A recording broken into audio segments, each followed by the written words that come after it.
A day after dashing the hopes of the government and the markets by holding key interest rates, RBI Governor D. Subbarao today called for an end to the blame game. Is it the RBI or is it the government? Who does the onus lie on? He said growth is a shared responsibility and he's called on the government and corporates to play their part. There is nothing inevitable about the India growth story. We've got to make it work. And I believe that it's a shared responsibility of the government, of the Reserve Bank, and of economic sector managers such as yourselves. We have to do this collectively. I don't think this blame game can go on. The blame game is not good for you, not good for us, not good for the large majority of people who are not present here. In fact, admitting that his move to hold rates might have disappointed many, Subbarao said a rate cut at this time really would have thrown inflation out of gear. Yesterday, we released our mid-quarter policy. All of you know that it was in the media.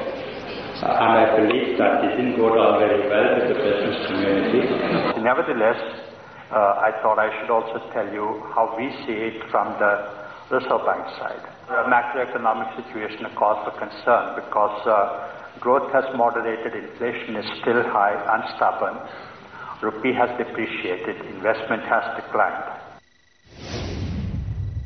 Admitting that his move to hold rates, that is something that's very important, that it might have disappointed many. Let's go across to George Cherin, who's joining us for more details. George, how do you read into his body language and the fact that he's gone out and said corporates and government need to do their job as well?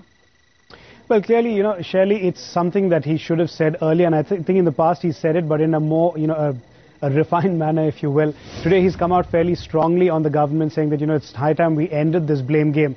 Now, I think the point he makes is a very fair one, because you need to realize that while the RBI has walked the talk by either, increasing interest rates to fight inflation, or whether it was by reducing interest rates in April to aid growth, that hasn't been backed up in any manner by the government. Now, the RBI very clearly, in fact, from January has been saying that it's high time, and not just January, actually much earlier than that. In January, the wording just of their policy document got that much stronger, where they said that it's high time that the government starts tackling subsidies, addressing that issue, and that while the near-term price for that will be high inflation, the longer-term benefit will be that there will be more fiscal room to spend money on more development on better infrastructure, which in turn addresses supply bottlenecks and brings down inflation over the longer term.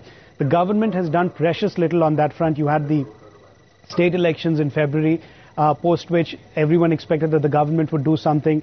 Every second week there's talk about some amount of tinkering with regulated prices of fuels. You see nothing come out of that.